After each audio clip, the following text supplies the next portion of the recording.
Hello, everybody. Hi. Good to see so many people here today. We're just going to give it one more minute because people are still joining, but we thought we would let everyone in rather than just holding you in the lobby.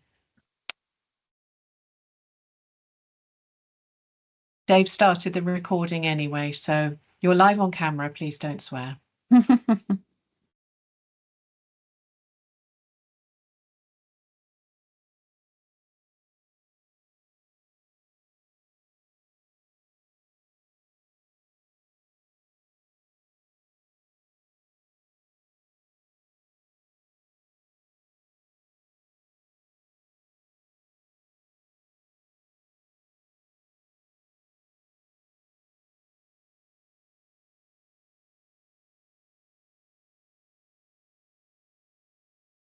Shall we start, Dave? And then if anyone joins, they can catch up on the recording. So, right, welcome everyone. Good to see you. Or those of you that got cameras on. Good to see you. Thank you for making the time today. Dave and I are going to run this session between us, and we have some slides to go through, but what we'll make sure is that everybody who's here will be able to access a copy of the recording and the slides. So as I mentioned, the session is being recorded. If you could please, I think everybody does have their microphone on mute. Any questions would be great and welcomed. If you just pop them into the chat, we'll pick them up at the end and make sure that they're covered. There's a very useful little blob on there that says for tech issues, exit and rejoin. I guess that's the equivalent of turn it off and turn it on, which is good.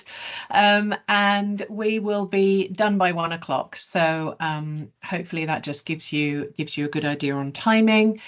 So I'm just going to introduce myself to those of you that haven't met me before. And so my name's Sarah Stevens. I'm the MD of SYLO Beyond HR.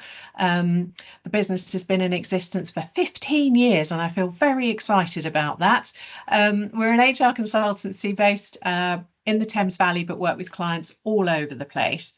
And I have the great pleasure of working with an incredible team, and between us we cover the spectrum of HR activity.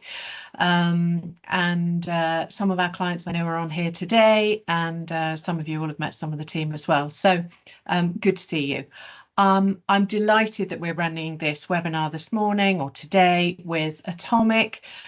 We've known Dave for a good number of years now, and so it's great to be able to do this session in collaboration with him. So I'm going to hand over to Dave and he can introduce himself and the agenda. Lovely. Thank you very much, Sarah. Good morning, everyone. Very happy to be here today. My name is David Thornton. I'm a founder and director of Atomic. I've spent the last 23 or so years helping SMEs achieve their goals using technology. Our mission at Atomic is to help businesses be more efficient, productive and secure, primarily using the Microsoft Cloud. We are heavily involved in AI now. We deliver workshops around business operations. That's using AI to analyze data and streamline processes. And we also deliver workshops around personal productivity. So that's helping individuals be more productive using tools like Copilot, ChatGPT, Claude, that sort of thing. These conversations about AI and people and how we govern AI are still very much in their infancy. I don't think anyone has all the answers, but there are some frameworks, there are some recommended best practices coming through. So my goal, and I know Sarah's goal today, is to try and raise awareness of some of the challenges, call out areas that you may want to consider around people and AI in your own businesses, and provide some general guidance around those topics. So the agenda for today, I'm going to first start about talking about what is AI and what is not AI. I'm going to use a term called imposter AI, which a lot of people are using now. We'll talk a bit about what relevance does AI have to people and to HR professionals like yourselves. We'll touch on the legal aspects of AI. What are some of the relevant laws, acts and frameworks that play in the AI space? I'll then hand back over to Sarah, who's going to talk about some workplace trends and people and AI in the workplace. Then going to talk a little bit about governance and why governing AI in your businesses should be done in a similar way to other software tools that you might have. We'll touch on some of the popular tools that your people are no doubt already using. We'll move on to challenges. So what are some of the challenges with using AI and the wide range of AI tools at your business? Things like bias, hallucinations, shadow IT, data privacy concerns, and data exposure. We're going to then talk a little bit about how do we mitigate some of those risks. Those challenges bring risks. How do we mitigate those? One of the ways we do that is having a good, well-written, simple and clearly communicated AI policy. So I know SYLO have put together a free user AI policy, which Sarah's going to give you a link to download later. I'm going to also talk you through the components that make up a good policy. So if you want to build your own or add to your own, then you can do that. Finally, we'll touch on some HR use cases. Some of these use cases I'm seeing are in production in the wild. Some are a little bit more cutting edge and speculative, but I wanted to mention them anyway. And then we're going to move into the Q&A. So before we start, I thought it might be quite interesting to do a poll if you're all happy to participate. Very, very easy to take part. So there's going to be two questions. This is the first one on the screen. The question is, are your people prepared for AI? So it's quite a broad question. If you'd like to take part in the poll, you can do that one of two ways. Just simply scan the QR code on your screen. I'm going to join in as well. Or on a browser on your phone or your computer, go to menti.com, menti.com, and pop in the code that you're seeing on the screen there. So I'm just going to give everyone 30 seconds to do that. We should see it updating on our screen. I think got 5 people done, just waiting for a couple.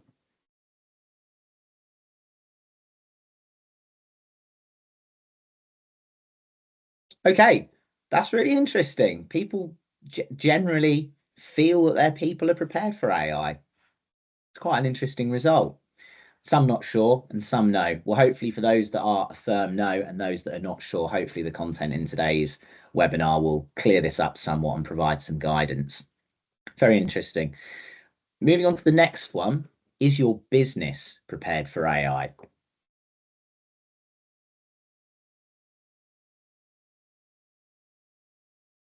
I'm intrigued to hear how the answers in this poll are different from are your people prepared for AI?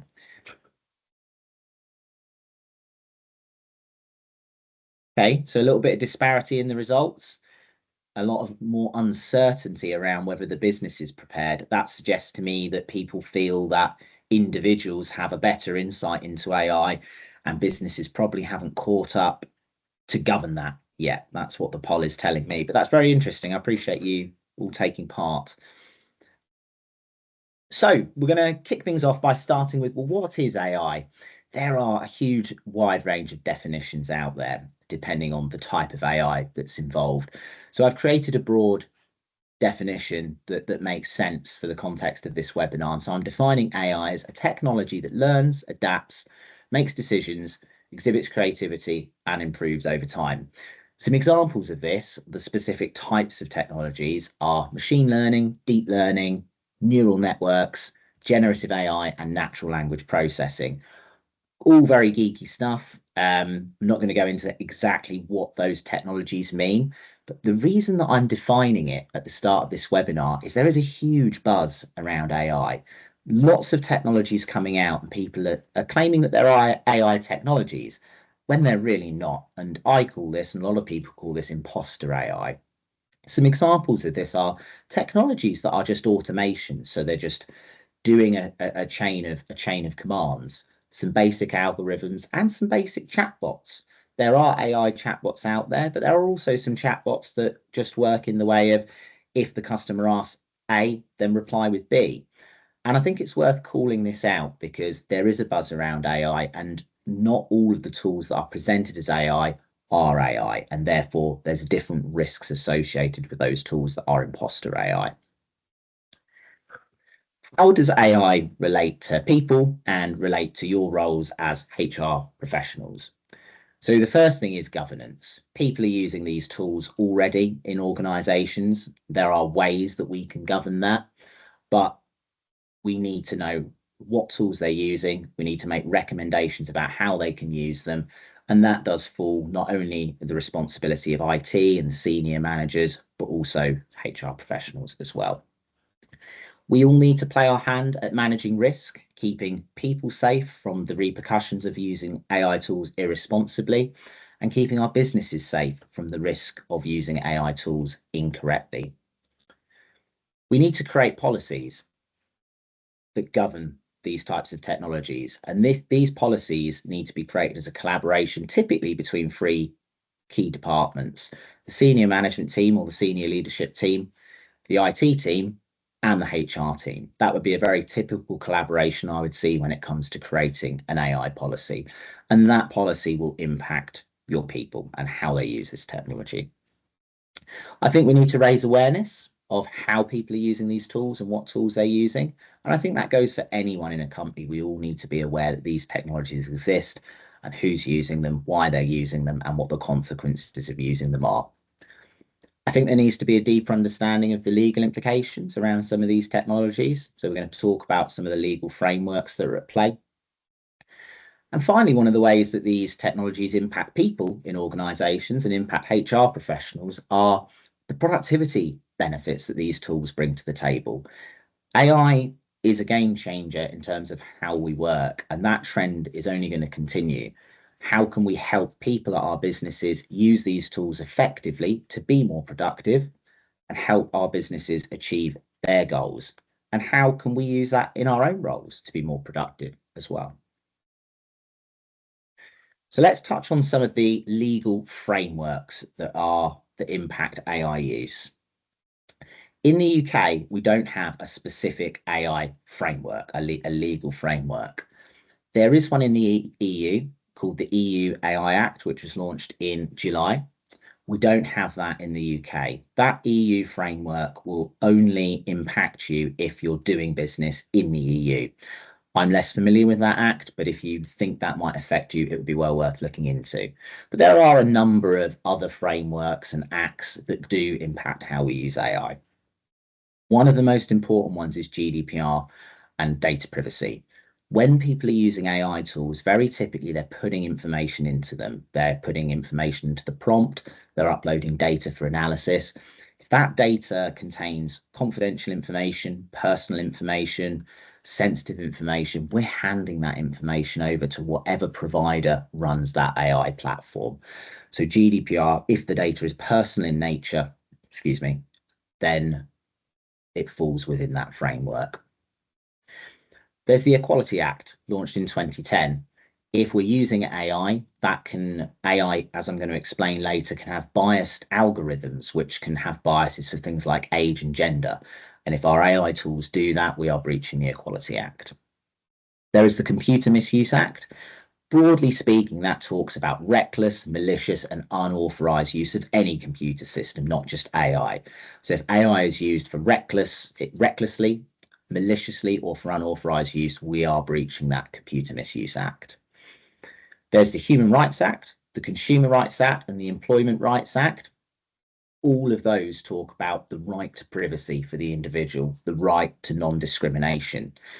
And AI tools can be prone to bias. And so if bias comes out in such a way, then we can be in breach of those acts.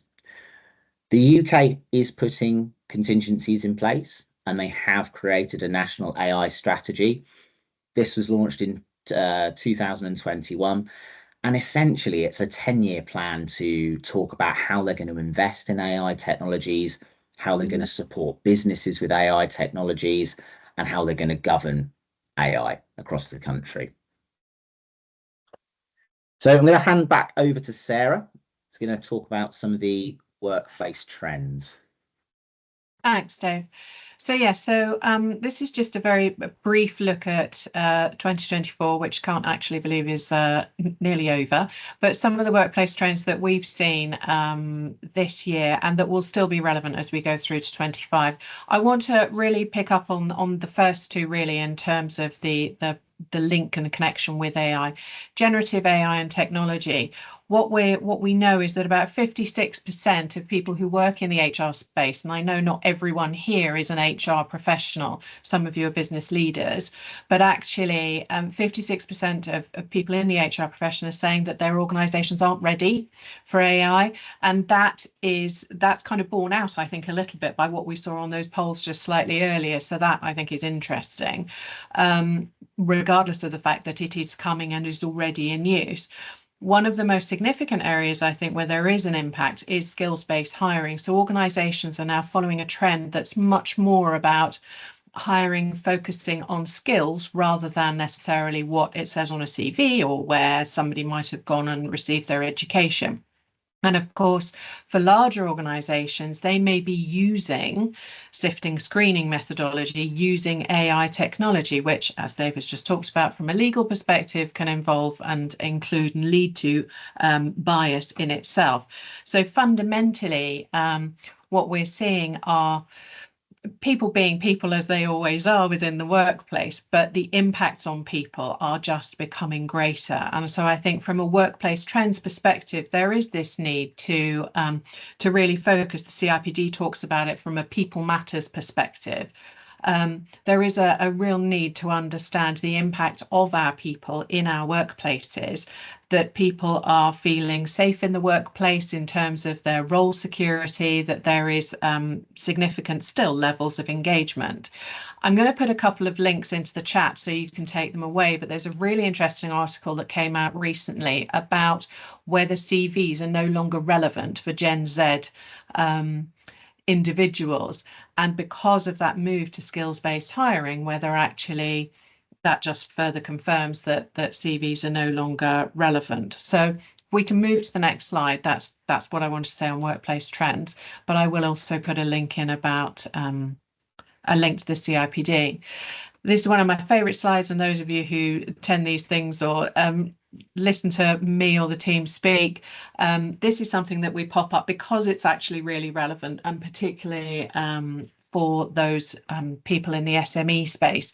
Fundamentally, by 2030, Gen Z, so the those people who are sitting in the second to right hand box, so I'm looking at the screen, will make up 30% of the workforce population by 2030, and that really isn't very far away. And if you think about that, then the alphas, who have been born into a completely digital age, will be in the workplace fairly soon after that.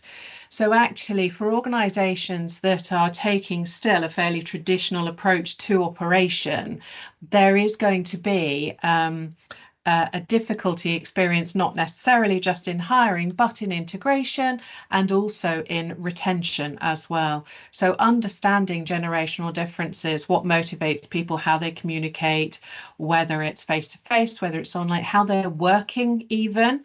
We're hearing that actually those coming into the workplace are preferring to actually work in an office space more collaboratively with other people, whereas those slightly more traditional, I'll put myself in that Gen X category, are quite happy on occasions working from home. So understanding those differences is really important, as well as helping people to be very clear about what their expectations are and how your organisation might shift to meet the changing technological needs and landscape. So if we can pop to the next slide, which is about the benefits of AI in the workplace. I mean, there's no point sitting reading all of this, but fundamentally it's about collaboration. It's about how do you utilize the technology in a way that means that people do still feel that they matter in the workplace, that the investment in their own development is just as important as the development in the technology. There is also the piece around the ethical considerations of using AI, whether that sits and how that sits with your own organisation and what it's looking to do from a developmental perspective. So the next slide, if we can move to that, Dave talks about recommendations for the business. And there's a great article, and again, I'll include the link a little bit later from the CIPD on their automation, AI and technology, that really talks about establishing the guidelines, thinking strategically, and looking to find ways to engage and develop people. So fundamentally, it's about ensuring that your organisation is ready for the regulation when it comes. Because as Dave said, there isn't anything in the UK at the moment, but there's clearly a move to do that, which is sort of governing and moving across this 10-year time frame. But technology is moving extremely fast. So now is the time to really be thinking about what are our guidelines, where do we sit at a governance level, and then how do we actually bring that down to a maybe a more specific usage perspective, so that people can be very clear about how to utilize the technology. And I'll put a link in a bit later on so that you can have a look and download that free AI usage policy. So I'm going to hand back to Dave now, and he's going to talk a little bit more about AI tools. Lovely. Thank you, Sarah. It's particularly interesting to consider how future generations coming through, how adept they will be in these technologies. I think it's very interesting to think about, and we'll have to go into all that with our eyes open for sure. So the next thing I wanted to talk about and cover are some of the common AI tools that are going to be in use by people at your businesses today. There's three main categories of tool that are currently very popular. Generative AI, that's one we'll no doubt be familiar with hearing about or having used ourselves. So using AI tools such as Copilot, ChatGPT, Claude, Gemini to create text, to ask questions, to create images, and there's now even video creation coming through, which looks very interesting. But all of that comes under the banner of generative AI. And that is the most popular, common form of AI that people are using day to day today. We also have natural language processing, which talks about any time you put a text input or voice input into an AI system, it will process that and do something. So generative AI is a form of natural language processing, but natural language processing can also do things like search. So Copilot is a great example of this, and I'm going to cover off some of that when we talk about risks. But you can use Copilot to say, find me an email I sent to Roy in March about a car, and it's going to go off and find that information. And that's natural language processing. So that's very, very common in the workplace already. And finally, data analysis. That's in use by it's less broad. It's in use by more specific teams, financial teams, very typically dedicated data analysis teams, obviously. And there's less common off-the-shelf software for doing that, and the software that is available is expensive. So a lot of people develop custom solutions for things like predicting stock level, when should I buy stock to reduce the amount of cash that's tied up in stock, for example. Microsoft have just released Python, spelled incorrectly there for some reason, but that's supposed to say Python for Copilot in Excel, which is going to allow people with no data analysis experience to do the work of a fully trained Python data analysis, which looks amazing, and that's about to be released. But they're the three types of categories of tools that I'm seeing out there in the wild today. Some of the specific tools in that category, a few of which I've mentioned, are we have Copilot for Microsoft 365, which if you haven't looked into it, it's a wonderful tool. There's a lot of considerations for implementing that at your business. It's not a tool you can just put in place, but it's a wonderful tool, and it's increasing in popularity.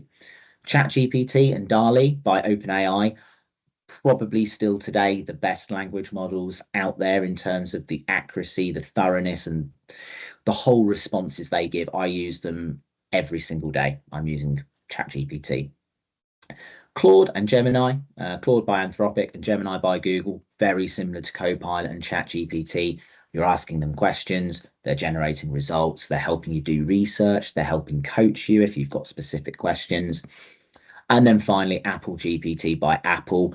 I am very unfamiliar with that specifically myself, but it's supposed to be very good, and I know people that are using it. So that's a bit of the landscape as it stands today.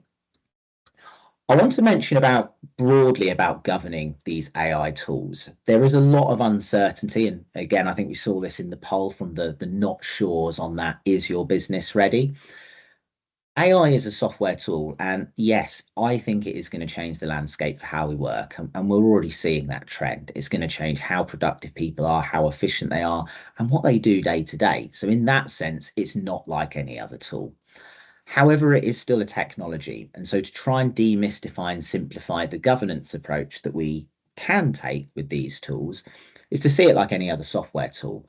And but I suppose to give that a caveat, there are some additional risks with AI tools that there aren't with other tools, things like bias and hallucinations and privacy concerns, which I'm going to cover shortly. But outside of that, we can have two main things in mind when we're trying to govern AI.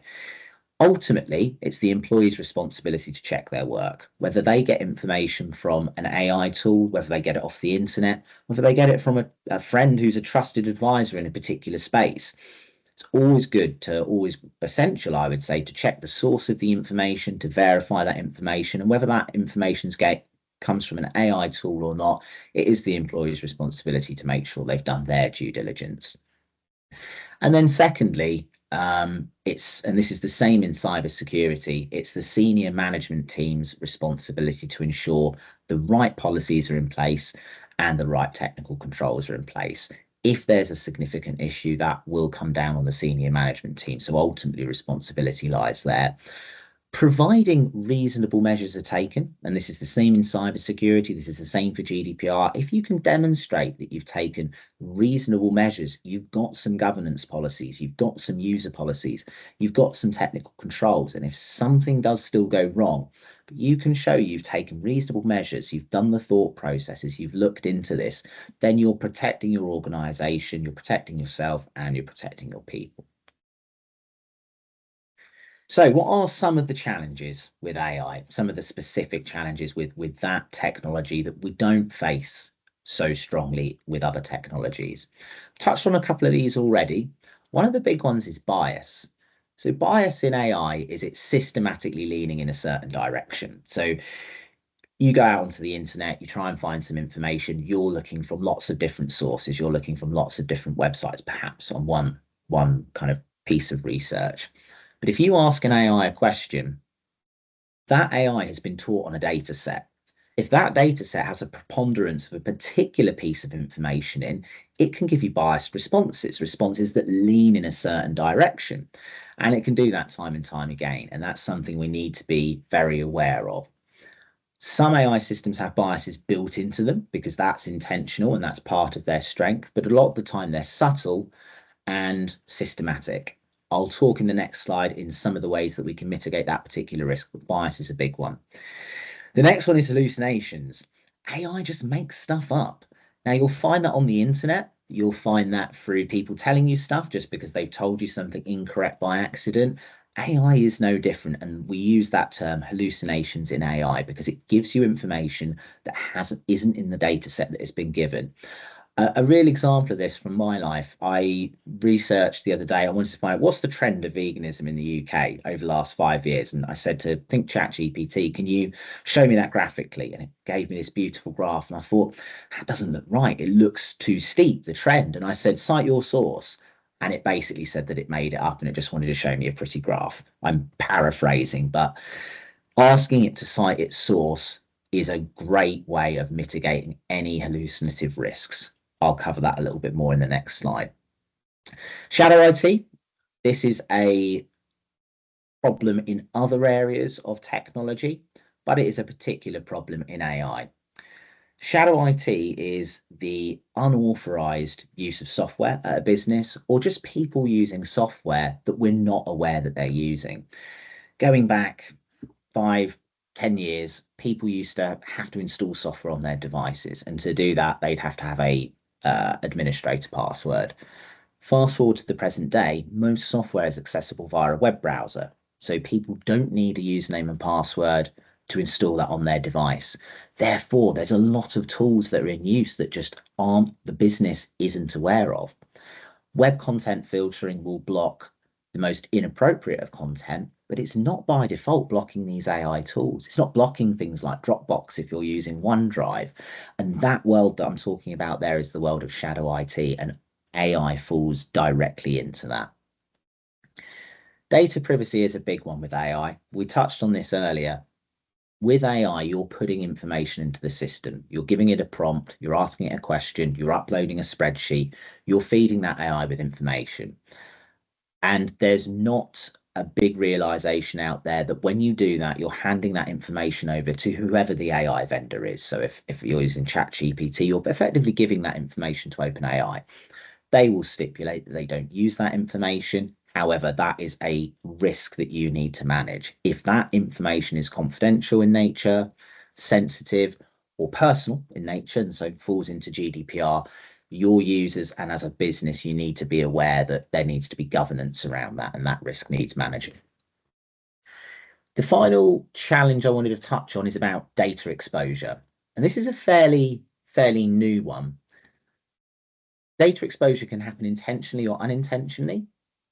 And the way that we're seeing this happen out there is with tools like Copilot for Microsoft 365. Copilot's a really powerful search tool. I gave the example earlier. If you wanted to find an email in Outlook, you have to be quite specific about the content you're looking for. With Copilot, you can be very general. I could say, Sarah and I spoke about topic A in 2023, roughly in August. Can you return me all the emails from that time period? And Copilot will do it, making it a really powerful search tool. But because of that, it can come back with information that you didn't know you had access to. Most businesses don't have strong governance around data access. Employees move from department to department, and access rights aren't always removed when that happens. You have someone that makes the move from finance to marketing, for example, and you haven't removed their rights in finance. That person searches for information using Copilot, and they're presented with information they shouldn't have access to. That's data exposure.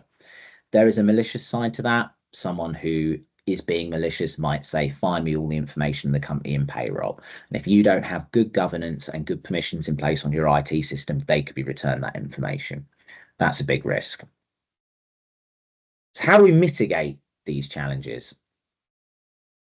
Lots of different ways we can do this. This isn't an exhaustive list, and the strategies that we're putting in place are still being developed. But one of the first ones I always mention is having a clear, well-communicated AI policy. Like with most policies, there are two sides of the coin.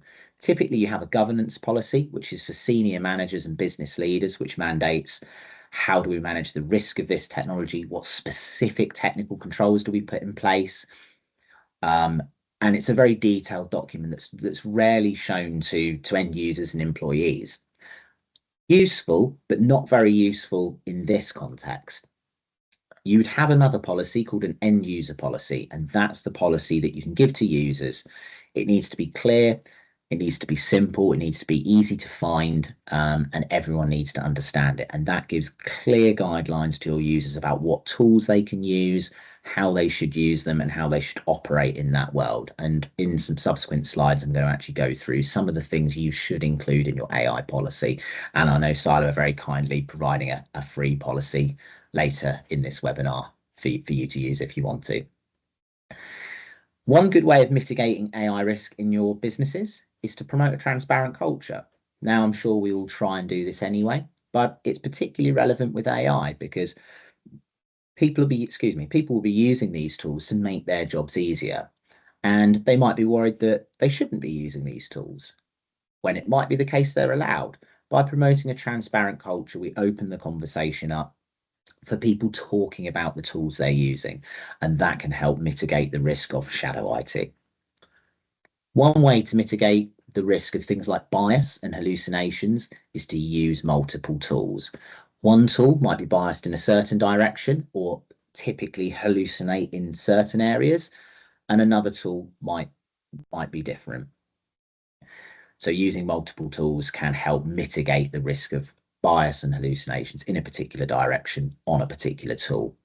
One trick that I use, and I always use whenever I'm interacting with AI, and I'm interacting it on the level of data. So I'm saying, can you find out the percentage of X, Y, and Z in the UK? And it gives me a response. I will always ask it to cite its source because it's very open. It will just tell you, oh, there's no source. I just made this up in its own language. So asking AI for a source is a great way of mitigating risk of bias and hallucinations and incorrect data. Technical controls is an important risk mitigation. How do we mitigate the risks of shadow IT? Well, we monitor what people are using. The granularity of that monitoring is up to you as a business. But what we need to be doing is finding out what are the AI tools that people are using and have the facility to block or allow them.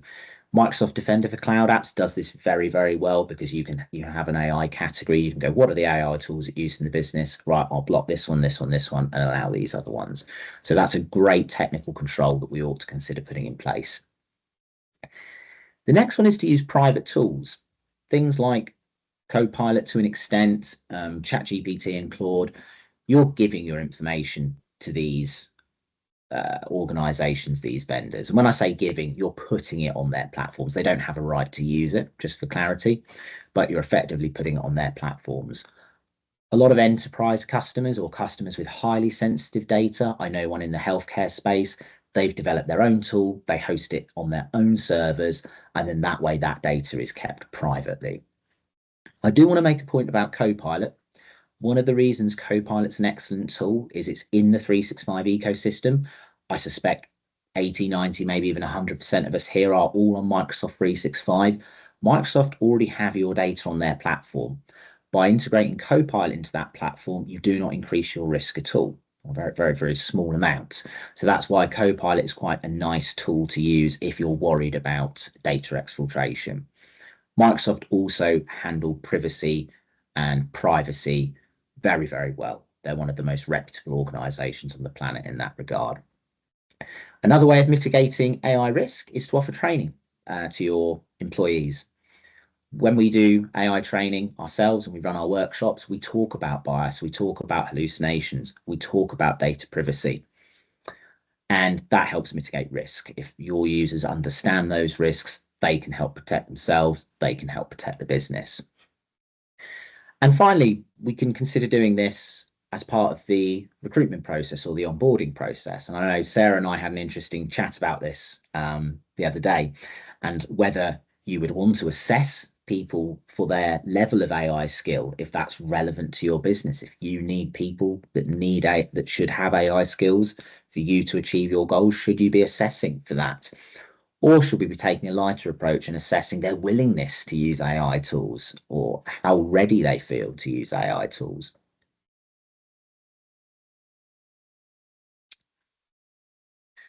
I'm going to touch a little bit on an AI, what should be in your AI policy.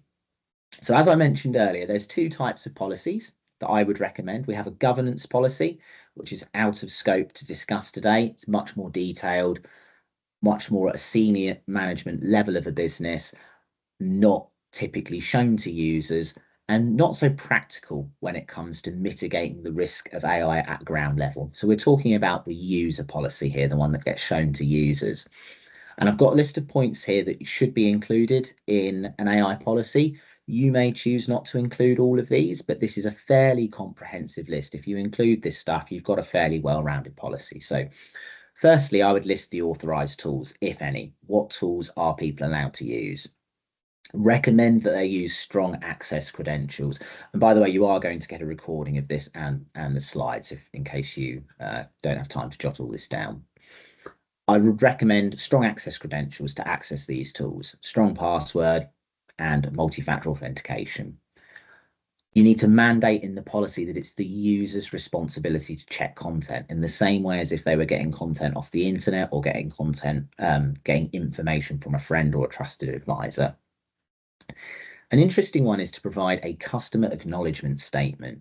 I'm seeing it now where people at businesses are being asked by their customers, have you used AI for this piece of content? Have you used AI in this proposal? And we should provide clarity to our employees about what statement can they make. I'm a believer in transparency, so I think we should tell customers that we have used AI here, but providing a statement that your team can give to external people that's in that policy really helps give a consistent external statement to people outside the business. We need to outline responsible and ethical use, make people think about how using these tools will impact others, and how we're using these tools, do they align with our values? We need to mandate data privacy. So what information can users put into these tools? Are they allowed to put certain types of confidential information in? I would recommend not, but there may be certain types of info that you allow them to put in there. We need to highlight that they should never put personal information into these tools unless you have a private AI system, but you need to mandate that what types of data they can and cannot put into these tools. Finally, I'm going to touch on some of the HR use cases that I'm seeing out there. Some of these are in production. I'm seeing them out there in the wild. Some of them are a little more speculative, and I've heard that people are exploring them. I've heard that there's software solutions out there, but I've just not seen them in use. CV evaluation is quite popular now, assessing CVs to see if people are a good fit for your organization. Interview analysis, recording an interview and AI giving you its opinion on that candidate's suitability. Using AI to assess the AI skills that people have. Employee sentiment analysis and employee churn prediction. So using software in various ways to assess how your employees are within your organization. Using AI to improve employee onboarding. So that's typically done with chatbots. So new employees have a resource that they can go to ask questions and get quick answers. And that can carry through to a general employee experience using AI chatbots so people can quickly find information and quickly solve problems without having to talk to a person if they don't want to. And finally, skills gap analysis. What skills do we have in the organization, and allowing AI to make some predictions about what gaps you need to fill in terms of the skills within your organization. So that's me. I hope that's been really helpful. I'm going to pass that back over to Sarah now, who I believe has a free AI policy for you. I do, and you've mentioned it lots, which is great. Dave, can you just check? I'm wondering if the recording has stopped. I've just looked in the chat to add the links in, so I just want to make sure we're not missing anything. It's still going. Okay, Yeah. that's good. So Dave's mentioned it. If you click on the code there, it will take you to a free AI usage policy, which is the end user portion and contains, because we ran it past Dave, all the elements that he's just mentioned as being really useful as part of and important as part of a policy such as this. So I also promised that I would put. You've muted yourself, Sarah. Sorry, that's not unusual and quite pleasant for most people. I've just put the links into the chat for some of the sources actually that were used in the kind of creation of this webinar today. And that's it in terms of information really that we're sharing with you. If you can flip to the next slide then, David, that would be great. This is just really for anyone who wants to follow up with us. There's Dave's details, mine will follow, but I think one thing that I would particularly say, just in terms of picking up on the future trends and some of the things that we often talk about as a consultancy, is just about not believing everything that AI throws at you and challenging it. I love the fact that actually you could almost get cite source as a repetitive phrase to kind of train your brain to ask for, which is fundamentally about generating that wonder, that curiosity that you really want people to have about where things are coming from and not just blindly taking it on trust. So there are our details, and I'm going to hand back to Dave because I think he's got one final poll that he just wants to do at the end of this session now. Yeah, thanks, Sarah. Yeah, I thought this would just be quite an interesting thing. I'm personally quite interested in what people want to know in the AI space so that we can provide better services, and maybe we can do future webinars in an area that's most interesting to people. So this is the question I wanted to ask, if you're happy to partake, which is, what area would you be most interested to learn about? And the options are quite small on the screen, so I'll read. If you scan the QR code or go to menti.com, they'll appear on your phone and you can see them larger. But we've got AI to improve operations, AI to improve user productivity, AI for decision making and coaching, AI for customer experience, and AI for managing risk.